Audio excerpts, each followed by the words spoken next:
सुख का अनुभव करने के लिए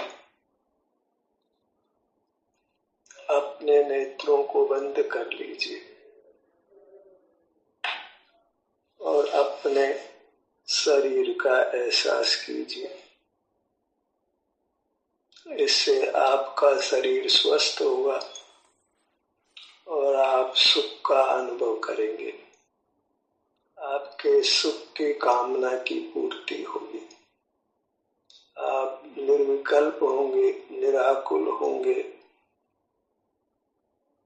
उत्तम स्वास्थ्य को भोगेंगे, उत्तम सुख को भोगेंगे।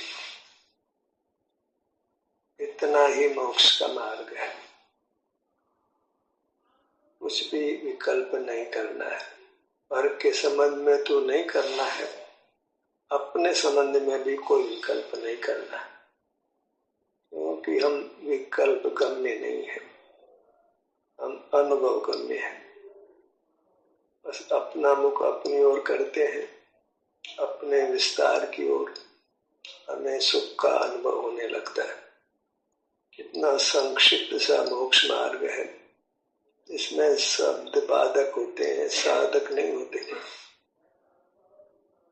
सारा जगत शब्द के माध्यम से ज्ञान करता है और ज्ञान के द्वारा सुखी होना चाहता है। जो साधक है वह शब्दों का त्याग करता है, कोई विकल्प नहीं करना चाहता है। न अंतर जल्प न बाह्य जल्प, न सोचना चाहता है न बोलना चाहता है। मौन हो जाता है। मौन ही उसको इष्ट है। अपने शरीर का संवेदन मौन में ही होता है और शरीर के संवेदन से ही हमको सुख का अनुभव होता है। ये भली प्रकार अनुभव से जान लिया जाता है। फिर मौन रहकर अपने शरीर का अनुभव करना ही इष्ट होता है, अच्छा लगता है। तो हमारा मुख मुक्ति की ओर है, परमात्म दशा की ओर है। जहाँ विकल्प नहीं है वही मोक्ष मार्ग है और वही मोक्ष का स्वरूप भी है। विकल्प नाम ज्ञान का ही है, यह विचार का समझिए। मन का प्रयोग करना, मन को एक बल माना गया है। चार बल का ही परिणाम है। ज्ञान भी नहीं करना है, विचार भी नहीं करना है। बोलना भी बल का कार्य है, बोलना भी नहीं है। शरीर अच्छा लगता है तो फिर हिलाने की जरूरत भी नहीं है। सहज बिना हिलाए ही शरीर में सुख का अनुभव होता है। श्वास की प्रक्रिया भी नहीं करनी पड़ती है। वहां स्वयं ही मंद हो जाता है, शांत होते हैं। श्वास तीव्र तीव्र चले तो भी अशांति लगती है। श्वास मंद हो जाता है, विघ्न कम पैदा करता है। शीघ्र शीघ्र श्वास आए तो ध्यान में विघ्न होता है। श्वास की गति भी मंद हो जाती है। तो हम अपने में स्थिति बना सकते हैं। श्वासों की संख्या कम होती है, मन कुंभक का समय बढ़ जाता है। जितना कुंभक है उतना स्वसंवेदन है। श्वास अशुद्ध प्राण है, वह अनुभव को रोकता है, संवेदन को रोकता है। सारे अशुद्ध प्राण संवेदन को रोकते हैं। दसवें अशुद्ध प्राण मोक्ष के विपरीत है, संसार का स्वरूप है। सबको दुख रूप जानो। एक भी अशुद्ध प्राण सुख रूप नहीं है।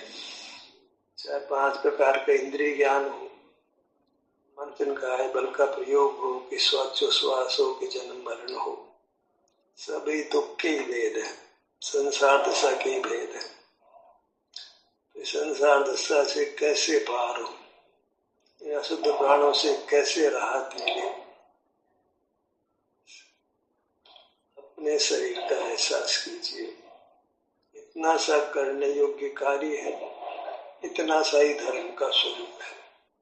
जिस धर्म के स्वरूप को नहीं जानता है वह अन्य अन्य प्रकार से धर्म को स्थापित करता है, और वह अन्य प्रकार बहुत विस्तार वाला है।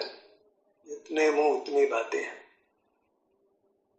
ये सब बातें ही हैं, उनका धर्म से कोई संबंध नहीं। धर्म तो अनमोला है, निर्विकल्प है, शब्द रहित है, शब्द में नहीं बांधा जा सकता है। उसको कहे कि हम उसको इंगित कर सकते हैं, कुछ बता सकते हैं, नहीं बता सकते। इशारा देते हैं तो कोई योग्य व्यक्ति पात्र होता है, वही उस इशारे को ग्रहण कर पाता है। स्वानुभूत प्रसूत वाणी को हर कोई नहीं झेल सकता है, हर कोई को स्वीकार नहीं होती है, कोई विरल जीव ही उसको झेलता है। धर्मोपदेश जो स्वानुभूति का है, वह हर व्यक्ति के लिए नहीं है, हर व्यक्ति उसको ग्रहण नहीं कर सकता। कोई अत्यंत विरल जीव राशि स्वानुभव के मार्ग को सुनती है, उसमें से कितने विरल जीव ही उसको आचरते हैं। भला शरीर का एहसास करना मोक्ष का मार्ग हो, ज्ञान वालों को ये समझ नहीं आती है, आम जन को समझ नहीं आती है, पंडितों को मुनियों को भी समझ नहीं आती है। शरीर तो हम लेकर नहीं आए थे, लेकर नहीं जाएंगे, इसका एहसास कैसे होगा? ये तो पुद्गल की मूर्ति है, तो शरीर का एहसास करो तो तत्काल ही रिजेक्ट हो जाती है। झेलना तो संभव ही नहीं होता, रिजेक्ट हो जाती, पहले क्षण में रिजेक्ट हो जाती। हम बोलते हैं तत्काल ही रिजेक्ट हो जाती है, क्योंकि शरीर नाम से पुद्गल शरीर दिखाई देता है, और संसारी प्राणी तो इंद्रिय ज्ञान वाले हैं, इंद्रिय ज्ञान की मूर्तियां हैं, भगवान की मूर्ति है। वह भी अर्ध मुदे नेत्रों को देखकर ऐसा लगता है कि वे भी देख रहे हैं दुनिया को। बड़ा मुश्किल है, प्रतिमा बंद नेत्रों की अच्छी नहीं लगती है, और अर्ध मुदे नेत्र हो तो दिखाई पड़ता है, इंद्रिय ज्ञान वाले सिद्ध हो जाते हैं। कैसे मार्ग बने? मनुष्याकार को देखकर कोई आत्मा बहुत प्रसन्न भी नहीं होती है। हम जैसे ही उसमें भगवान बना क्या है? एक व्यक्ति, एक मनुष्य बेटा है, पद्मासन लगाकर बैठा, आंख बंद करके बैठा, हाथ पे हाथ धर के बैठा है, वह कैसा परमात्मा हो गया? श्रद्धा के बल पर ही हम परमात्मा मान लेते, अन्यथा आम आदमी तो परमात्मा मानने को तैयार भी नहीं हो सकता। हम भी कहाँ परमात्मा के स्वरूप को जान पाते हैं? ये प्राणी केवल अपने शरीर का एहसास कर रहा है, यह कहो तो उसको अपने शरीर का एहसास हो रहा है। उस एहसास कैसा है? वह सुख रूप है, क्योंकि शरीर सुख रूप है। अब शरीर तो असीम सुख रूप है, और हम तो उसको हाड़ पांस का देख रहे हैं, अशुचि देख रहे हैं। जो असीम सुख रूप है, जो परमात्मा का रूप है, जैसा हमने माना है, उसको हम शरीर देखते हैं। शरीर का तो अशुचिपना की भावना बाते, परमात्मा के शरीर को देख करके अशुचि भावना भाई जाए, विचारणीय है। जहाँ शरीर को अशुचि कहा गया, भीतर या समझगत में और नहीं गिनगे, इसके समान तो गिनकारी पदार्थ ही नहीं है। भगवान का तो शरीर ही देखते हैं, गिनकारी पदार्थ को देखकर हाथ जोड़ते हैं, ये क्या बात हुई? अब शरीर अशुचि है तो सभी जीवों पे लागू पड़ता है। शरीर तो अशुचि है, मुनि का शरीर भी अशुचि है, बात कैसे जोड़े जा सकते हैं? हम शरीर को अशुचि ही देखते हैं, काला गोरा ही देखते हैं, किसी संस्थान वाला ही देखते हैं, अंगोपांग वाला देखते हैं, इंद्रियों वाला देखते हैं। शरीर का जो हमारा वास्तविक शरीर है ऐसा नहीं है।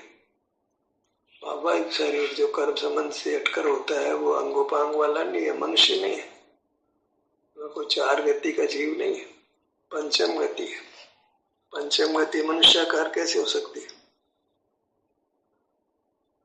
मनुष्य तो चतुर्थ गति है, मनुष्य गति है वो तो 4 गतियों में एक गति है। पंचम गति है वो मनुष्याकार कैसे हो? क्योंकि साधना है वो शरीराकार में ही होती है, तो हम शरीर का एहसास करना इसको मोक्ष मार्ग कहते हैं।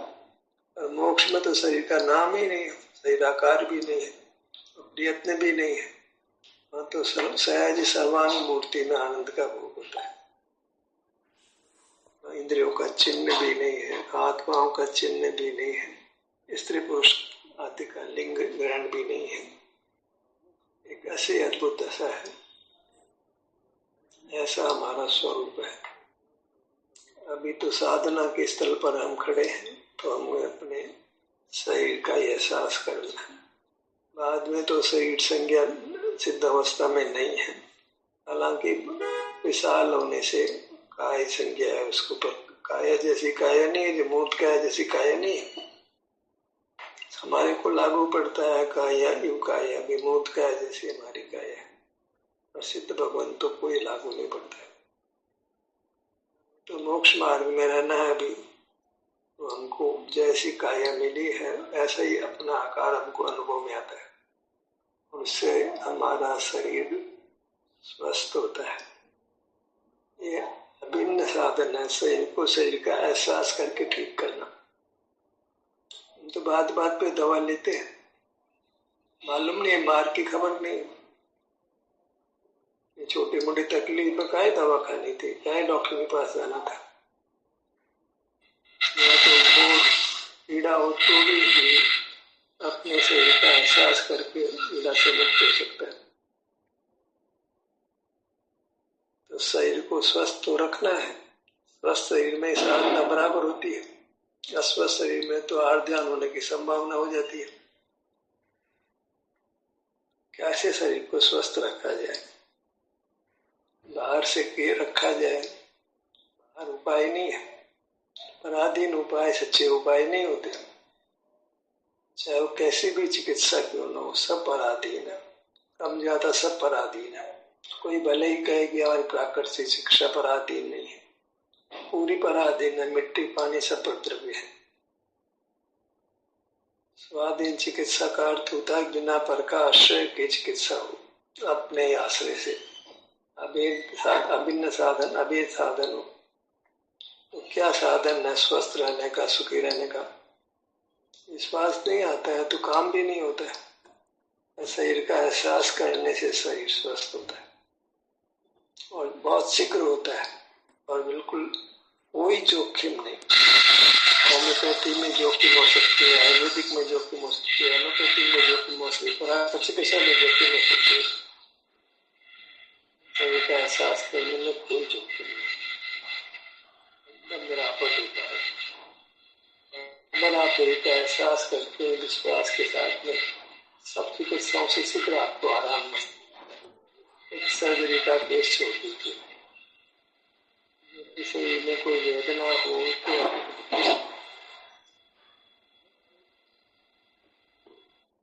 शरीर के आ जाइए, और उसका एहसास आपको अस्वास्थ्य का अनुभव होना ही बंद हो जाएगा, और आप पाएंगे कि आप बहुत शीघ्र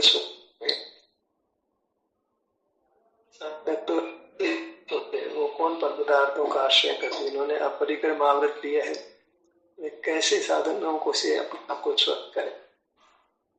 स्वस्थ तो रहते हैं, स्वस्थ रह के परमात्मा बनते हैं, कर स्वस्थ होते हैं, भोजन के संबंध में नाना विकल्प करके स्वस्थ होते हैं। उनके पास का फॉर्मूला है अभिन्न साधन, वही अभेद भक्ति है, वही परमात्मा की भक्ति है। अपने शरीर का एहसास करना, वेदना सही हो और एक अस्वस्थ भाग से स्वस्थ भाग में नहीं भी आ सकते हो, तो उसको परीक्षा जानकर सहन करते हैं शांति से, और पुरुषार्थ चलता हो तो वे स्वस्थ भाव का एहसास करके वेदना को नहीं भोगते, वेदना को बिना उदय में लाए ही नष्ट कर देते। उदय को प्राप्त नहीं होती वेदना, कर्म और निर्जरित हो जाता है, अविपाक निर्जरा। बिना उदय प्राप्त कराए ही उस कर्म से मुक्त हो जाते हैं। ऐसे हमारे स्वसंवेदन का अद्भुत स्वरूप है। कर्म उदय के सन्मुख है, लेकिन उदय नहीं हो पाता है, उदय उन्हें नहीं देते। ऐसा था वेदने बगैर वो के नष्ट हो जाता है, उदय में नहीं आता। उदय में आवे फिर हम उपाय करें, उदय में नहीं आता, बिना फल दिए गिर जाता है। मोह का उदय उदय में नहीं आता, गिर जाता है। तो ही बैरी है। एक मोह में का उदय जो बाह्य दुख देता है, एक असाता वेदने का उदय जो आभ्यंतर में दुख देता है। दोनों ही दुखों को साधक अपने शरीर का एहसास करके दूर कर देता है। दो ही प्रकार का दुख, दोनों प्रकार का दुख इस ध्यान के अभ्यास से, ध्यान के प्रयोग से जी ठीक करता है, पराधीनता के बिना, बिना कुछ अर्थ व्यय किए हुए, बिना कहीं गए हुए, बिना कोई पाठ जप किए, कोई बिना शब्द का आश्रय किए, अपने एहसास से, अपने से। हाँ बोलो। ये क्या नष्ट हो जाता है, उसमें क्या है, नष्ट खा लेते हो तो दब जाता है वो, बाद में उदय में आएगा। देखो पुरुषार्थ पर भरोसा होता है, साधक को अपने पुरुषार्थ पर भरोसा होता है, बहुत विश्वास होता है। जिस जिस जिस उपाय से परमात्मा मिलता हो, उस उपाय से कर्म नष्ट नहीं होगा तो परमात्मा कैसे बनेगा, पूरा विश्वास होता है। जैसे डॉक्टर पे कोई विश्वास कर लेता है वो तो ठगा जाता है, यहाँ नहीं ठगाता है। ये बिल्कुल निर्दोष मार्ग है, इसमें कोई दोष नहीं है, निर्दोष स्वाधीन मार्ग है। इससे स्वाधीन हो जाता है, कर्मों से मुक्त होकर परमात्मा हो जाता है। है स्वयं तो परमात्मा है, परमात्मा की शरण में आ जाता है वो। परमात्मा की शरण में कौन दुखी रहेगा। कोई तो राम का जाप करता है, कोई अरिंद का जाप करता है, वह तो अपना परमात्मा नहीं है, परद्रव्य है। परद्रव्य एक जीव दूसरे जीव का परमात्मा थोड़ी होता है। ये तो व्यवहार वाले जीव हैं जो दूसरे जीव को परमात्मा ठहराते हैं, जो सामने नहीं है, भूतकाल का पदार्थ उसको रटते हैं। विद्यमान भी नहीं है, फिर शरण कहाँ से देगा, और विद्यमान भी हो तो पर शरण कहाँ, पर में शरण कहाँ है। शरण आपको, आप कौन है, शरीर जो अमूर्त है ये तो आप है, अपना अमूर्त शरीर ही शरण, जिसमें वेदना हो रही है वही शरण है, दूसरा शरण नहीं है। वेदना कितनी तीव्र हो, शरण अब शरीर की है, दूसरी शरण नहीं है, कभी शरण नहीं है दूसरे की, सब अशरण है। अशरण भावना में यही तो बातें है, अपने आभ्यंतर अमूर्त शरीर के अलावा कोई पदार्थ शरणभूत नहीं है। डॉक्टर भी नहीं है, कोई भोजन भी नहीं है, कोई औषधि नहीं है, कोई देव गुरु शास्त्र नहीं है। शरण तो शरीर की है, शरीर को शरीर के द्वारा ही ठीक करना यह भेद साधन है, अभिन्न साधन है। अद्भुत बात है, शरीर को शरीर के द्वारा ही ठीक रखना, एहसास करके शरीर को ठीक रखा जाता है, वही यथार्थ उपाय वही है। बाकी सब उपाय झूठे, धोखा देना अपने आप को। कभी किया ही नहीं, सब उपाय कभी किया ही नहीं, कोई देशना भी नहीं देता है कि तुम अपने शरीर तक सीमित हो जाओ, इंद्रिय ज्ञान मत करो, कुछ विचार मत करो, उस बीमारी के बारे में विचार मत करो, कुछ बोलना नहीं है, कुछ काय चेष्टा भी नहीं करना है, बस शरीर का एहसास, वेदना का अनुभव कर लो। वेदना के अनुभव में इतना जरूरी है कि वेदना का स्थल वह गौण नहीं, मतलब उसको नजर से ओझल नहीं किया जाता। वेदना वेदना नहीं, किसमें वेदना हो रही है, पेट में हो रही, पीठ में हो रही है, और पेट पीठ कैसी है, वो परमात्मा का रूप है। तो वेदना के मध्य एकांत वेदना ही नहीं, वेदना जिसमें हो रही वो वस्तु भी है, और वस्तु तीनों काल परमात्मा है। विस्तार में को अशुद्ध नहीं कहा जाता है, वृत्ति को शुद्ध कहा जाता है। विस्तार विस्तार है, उसमें क्या शुद्धि क्या शुद्धि। क्षेत्र तो क्षेत्र है, उसमें अच्छा बुरा कहने में नहीं आता है। क्षेत्र तो आधार है, उसका आधार को जहाँ ग्रहण कर लिया वो तो पद ही होगा। मुक्ति का आधार क्षेत्र है। मोक्ष शरीर के आधार, शरीर का आधार का शरीर का लेकर के जीव परमात्मा बनता है। आपाद मस्तक, इतना सुन करके ही होनार जीव को प्रमोद हो जाता है, आनंद हो जाता है। आहा, मुझे आनंद का सागर स्रोत मिल गया। आपाद मस्तक बोलते दृष्टि आपाद मस्तक पर हुई शांति हो गई, सब रोग कपूर होता है, विश्वास आ जाता है, सब रोग मिट जाएगा। कोई रोग तीव्र का तीव्र हो, निकाचित भी मिटेगा। श्रीपाल को कोढ़ मिट गया, कैसे मिट गया? इसी प्रकार मिट गया। चक्रवर्ती सगर चक्रवर्ती को कोढ़ हो गया, कैसे मिट गया? ऐसे मिटता है। पराशर के बिना ही शरीर का एहसास करके, वेदना को भी सहन करके जीव दुखों से मुक्त हो जाता है। दृष्टि ने मर्यादा दृष्टि की समझ लें, उपयोग कहाँ रहना उसकी मर्यादा समझ लें, कहाँ तक उपयोग का व्यापार होना है, सिर से पैरों तक, इसके परे नहीं जाना बिल्कुल भी, इसके परे किसकी बात भी नहीं करना है। अपने को इससे परे जाने से रोकना है। ये मोक्ष मार्ग का स्वरूप है। हम कोशिश नहीं करते, आराम से पर के बारे में, बाहर के बारे में बात करते। लगाम ही नहीं है, बेलगाम। अगर लगाम का घोड़ा है तो कष्ट पाएगा वो, तो क्या करेगा? हम बेलगाम के घोड़े हो रहे हैं, कोई लगाम ही नहीं। पर के बारे में, पर को देखने जाने, पर के बारे में बात करने में हमको कोई शर्म ही नहीं लगती, बेशर्म हो गए एकदम। कुशील है वो, पर की चर्चा वार्ता अदम से अदम है। हमको अदम थोड़ी लगती है, अदम से अदम, निंद से भी निंद है। इंद्रिय ज्ञान निंद हो गया, फिर हमारे विचार करते हो डबल निंद हो गया, बोलते हो डबल निंद हो गया। देखना ही बुरा था, फिर विचार करने लगे, फिर बोलने लगे, 1 2 3 क्यूब बन गया, स्क्वायर फिर क्यूब, दुगुना चौगुना, बोलना चौगुना पाप हो गया। खूब पर के बारे में चर्चा करते, अनुभव की चर्चा करो। और क्या चर्चा करनी है, क्या बोलना है? मुंह को खराब करना है, आंखों को खराब करना। आंखों से देखना तो अपने मुहूर्त को देख लो जो बहुत गली कर, इसके अंदर परमात्मा रहा है, इसके परे नहीं जाना है। पांव से मस्तक परे तो जाना ही नहीं है। मार्ग तो ऐसे बनता है, सीमा उल्लंघन करके मार्ग नहीं बनता है। सिर से पांव तक की जो बात को पंडित नहीं करता है, कोई मुनि नहीं करता है, तो फिर क्या प्रवचन करता है? क्या करता है? क्या कहना चाहता है वो? आधार ही नहीं है तो कौन किसके का आधार ही नहीं, तो आदेश कहां से खड़ा होगा? और अब मुंह से बोलना रह गया।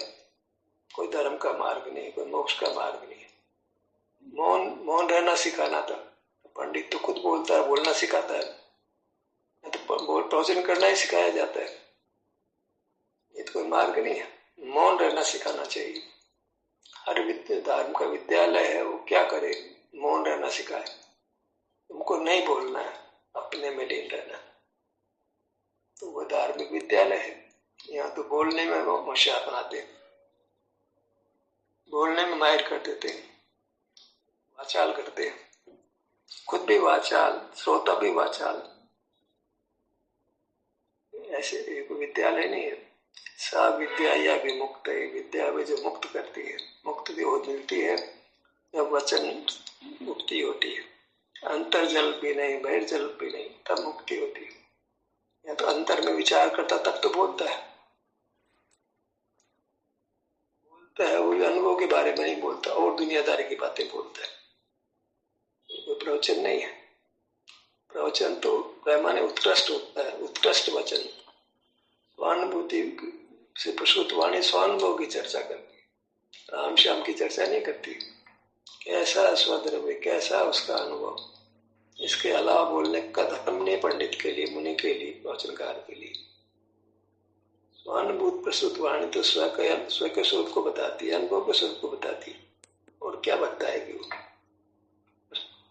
स्वानुभव से कौन बोलता है? बिना स्वानुभव के बोलते हैं। शास्त्र पढ़ते हैं, शास्त्र को बोलते हैं, शास्त्र सुनते हैं, शास्त्र को बोलते हैं, और विरुद्ध बोलते हैं। जो ज्ञान स्वभावी ने ज्ञान के निरोध से परमात्मा बनता है, उसको ज्ञान स्वभावी सिद्ध करते हैं। धर्म नहीं है, मतलब यह है कि किसी ने धर्म चर्चा करने का धर्म नहीं रहा, क्योंकि सब धर्म के नाम पर विपरीत बात चलती है, अत्यंत विपरीत बात चलती है, अत्यंत अपोजिट चलती है। धर्म नहीं अधर्म की चर्चा होती है। किससे चर्चा करो, कैसे चर्चा करोगे? ठोक बजाकर अधर्म की बात करता है, ठोक बजाकर अधर्म को स्थापित करता है। स्वरूप नहीं बनता है। किससे धर्म चर्चा करो, कैसे धर्म चर्चा करोगे? आप चर्चा करें तो सुनने वाला कौन है, पात्र कौन है? नहीं होगा, नहीं पार पड़ेगी, सिमटना हो। अनंत जीव, किसका क्या करोगे? आप किससे बात करोगे? बात करने में अपने स्वरूप से च्युत हो जाओगे। जगत तो ऐसे ही चलेगा। किसको 2, 4, 5, 25 आदमी आपके संयोग में आते हैं, वे भी कहाँ सुनने को तैयार है? अपने घर के मेंबर ही कहाँ सुनने को तैयार है? किसको उपदेश दो, किसको देश ना दो? दोगे तो अपने स्वरूप से च्युत होकर दोगे, तो स्वरूप से च्युत तो नहीं होना। हाँ, यह है कि अपने को देश ना दे सकते हो, अपने को समझा सकते हो। हम समझने के लिए तैयार हो सकते हैं, कुछ खुद से कुछ समझने के लिए तैयार। आप ही उपदेष्टा, आप ही ग्राहक, आप ही शिष्य, आप ही गुरु। इसका ये अभिन्न शिक्षा है। आप ही गुरु है, आप ही शिष्य है, आप ही उपदेशक है, आप ही उपदिष्ट है। स्वयं स्वयं को उपदेश देता है, स्वयं स्वयं को सुझाव देता है, स्वयं स्वयं को स्वयं में रमाता है। ये मार्ग का ये प्रकार है।